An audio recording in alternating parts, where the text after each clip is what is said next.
Sunni Seemanchal conference अवामी जलसे के एतबार से सीमांचल का सबसे बड़ा जलसा है। इदारे के जलसे होते हैं हमारे तंजीम में, मरकजी एतबार से उनकी हैसियत एक अलग है।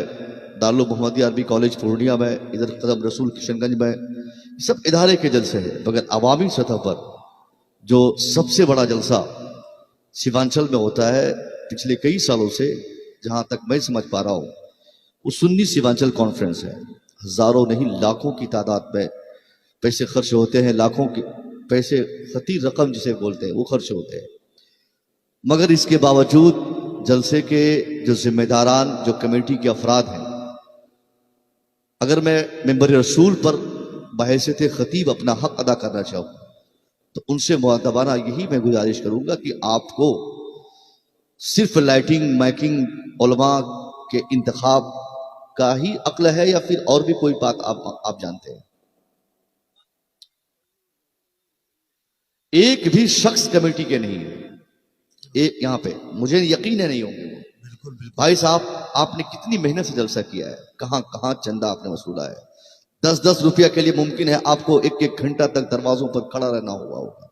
किस लिए? ताकि कौम के बच्चों तक इस्लाही बातें पहुंच जाए। किस लिए? ताकि बेटियों के सर पे दुपट्टे हो जाए।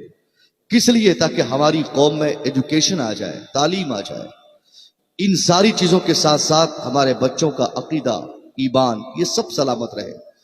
इन सारी चीजों में इस्लाही पहलू को मद्देनजर रखते हुए कमेटी वाले, मुझे मालूम है, 6-6 महीना तक मेहनत करते हैं, तब जाकर जलसा होता है। और वही कमेटी वाले सुबह एक डायरी होगी उनके पास, वो हिसाब मिलाएंगे साहब कि हैदराबाद वाले साहब खतीब को कितना दिया गया, दिल्ली वाले नातखा को कितना पेश किया गया, दिलबर साहब को कितना किराया में, कितना लिफाफा में दिया गया, मौसवीर साहब को कितना खाने में, कितना नजराने में हमने खर्च किया। ये सारी बातें वो डायरी खोलकर जरूर तलाश करेंगे। मगर उन कमेटी वालों में से किसी को ये तौफीक नहीं होती कि कभी अपने सर पे हाथ रखकर ये सोचने की कोशिश करें कि हमने जो 5 लाख खर्च किया, उस 5 लाख में कम से कम 5 आदमी में तो तब्दीली होनी चाहिए थी।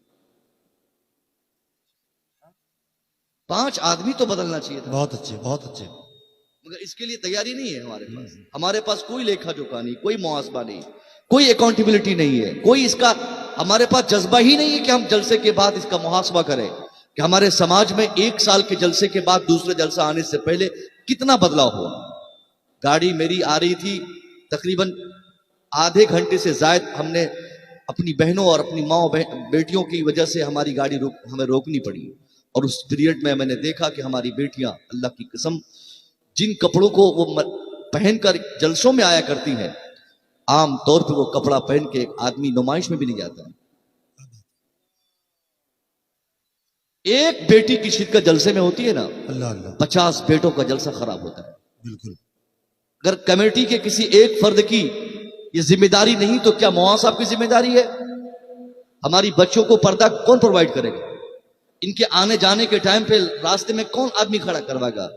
कौन निगरानी करवाएगा कि कहीं ऐसा ना हो कि हमारे समाज की किसी एक बच्ची के साथ कोई धक्का मुक्की करे, कोई धक्का मार दे, कोई उसको देख के सीटी बजाए, कोई रेड लाइट चला दे। तरह तरह के शैतानी सिफत वाले लड़के हमारे समाज में आए दिन आते रहते हैं। क्या मालूम कि हमारी आने वाली जलसों में बच्चों के साथ बदतमीजी हो रास्ते में? इसकी सख्त तरीन निगरानी की जरूरत है। जो जलसा पूरी कम्युनिटी को हया देने का काम करता हो, उसी जलसे में शिरकत के बाद हमारी बेटी बेहया हो जाए, छोड़ो ऐसा जलसा, कोई जरूरत नहीं ऐसे जलसे की। कितना हम आप लोग को समझाएं, हमारे उलमा समझा समझा के पागल हो गए। पागल होने का मतलब परेशान हो गए। मगर आप और हम हैं कि हमें मालूम नहीं। हमारी निगाहों के सामने बेटियां तैयार होती है ना, हमें उसी वक्त जूता उठा के 5 जूता उनके सर पे मार कर कहना चाहिए कि बदतमीज, तुम किसी नुमाइश में जा रही हो या जलसे में जा रही हो? तेरा निकाब कहां है? ये लिपस्टिक तूने क्यों लगाया? ये हिल तूने क्यों पहना? तुम जलसे में जा रही हो तो ये सारी चीजें, ये लिबास तेरे क्या बता रहे हैं? हम, इसका मतलब हमारी कुव्वत सल्ब हो गई है। कुव्वते, जो गार्जियनशिप की जो ताकत होती है हमारे अंदर, वो सारी खत्म हो गई है। बाप हम है, पैदा हमने किया है, खाना हम खिलाते हैं, नोरिशमेंट हम करते हैं, उसकी परवरिश की जिम्मेदारी हमारी है। हमारी निगाहों के सामने बच्चियां बदतमीज हो जाएंगी और हम उसको कंट्रोल नहीं कर पाएंगे, इसका मतलब हम नाकाम है। और ये नाकामी हमें एक दिन जूता खिलाने पर मजबूर कर देगी। मेरी बात थोड़ी सी तल्ख लग रही होगी आपको। बहुत अच्छे, बहुत अच्छे। नाम बक रहे हैं हजरत। गैर मजहब के जो मजहबी जलसे उनके होते हैं या उनके जो मेले ठेले होते हैं, वहां भी इस तरह की बेहुरमती नहीं होती जितने हमारे जलसों में होती है। बिल्कुल बिल्कुल समझ रहे हैं? ये हमारे जीजाजी हुए रिश्ता में इश्तियाक साहब इधर ही बगल में ये पढ़ाते हैं मदरसे में। मैंने इनको भी कहा कि रोड पे आइए, तो ये बेचारा आए, बहुत पहले पहुंच गया और मेरी गाड़ी पहुंचने में ताखिर हो गई। मैंने कहा ये जलसा करा रहे हैं हम लोग, की क्या कर रहे हैं? अल्लाह की कसम, अगर यही हम करते रहेंगे तो जलसा एक ड्रामा बन जाएगा। जलसे में सिर्फ ड्रामाबाजी होगी।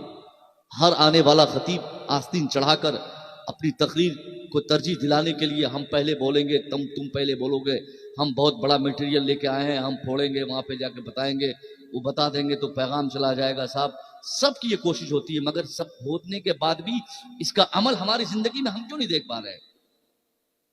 मतलब यह है कि ना तो हम समझने की नीयत से जलसे में आते हैं, न समझाने वाले समझाने की नीयत से जलसे में आते हैं।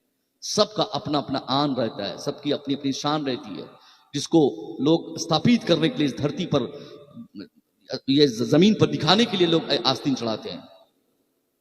आपको नहीं मालूम, जलसे वालों से पूछे, हमारे मौलाना अब्दुल करीम साहब से, कि जलसे कराने में इनको कितनी मेहनत लगी होगी।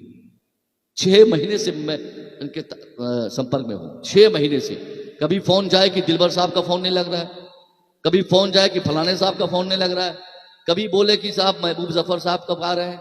यानी वो बेचारा इतना परेशान। तो चंदा करो 6 महीना, फिर मुकर्रिनों के खाने का इंतजाम करो, नजराने का इंतजाम करो, उनके नखड़े का को सहने के लिए तैयार रहो, उनके लिए बिस्तर का इंतजाम करो। थोड़ी सी गुंजाइश भी नहीं रहती किसी के अंदर की कोई माफ करे आपको। ये सारी चीजों को लेकर झेल कर वो बेचारे जलसा सजा देते हैं। तो हमारी जिम्मेदारी क्या है? हम इसका एहतराम तो करते।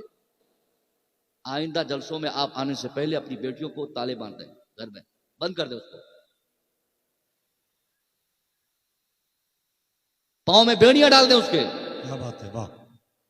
क्योंकि हमारे जलसे सिर्फ इसलिए होते कि हम यहां से हया का पैगाम दें, हमारी बच्चों की इज्जतें तार तार हो रही वो ना हो सके।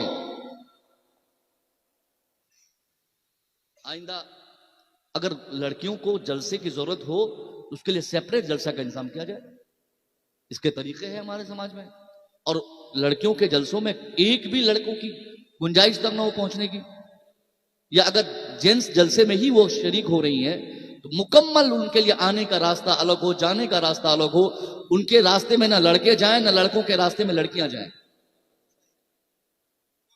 बहुत अच्छे साहब, वो बेटी हमारी ही तो समाज की है ना। माना कि वो बेटी आपकी नहीं है, जैद की है, खालिद की है, बकर की है, अफजल की है, असलम की है, किसी की है, तो हमारे ईमान वाले भाई की तो बेटी है वो। अगर उसकी इज्जत को दाग लग जाए, कोई धक्का मार दे, कोई कुछ बोल दे, कोई कुछ कर दे उसके साथ, तो कौन जिम्मेदार होगा? फिर 50 जलसा भी करके भी उसकी भरपाई आप नहीं कर पाएंगे जब एक बेटी की इज्जत तार-तार हो जाए। बात समझे? अपने अपने घरों की बच्चियों को, माँ और बहनों के लिए हम अलग से इंतजाम करें, और ये सब जिम्मेदारी कमेटी वालों की होगी। वो इसका रास्ता तय करें कि हम किधर से आने का रास्ता बनाएंगे, किधर से जाने का रास्ता बनाएंगे, और कदम कदम पर रजाकार हो।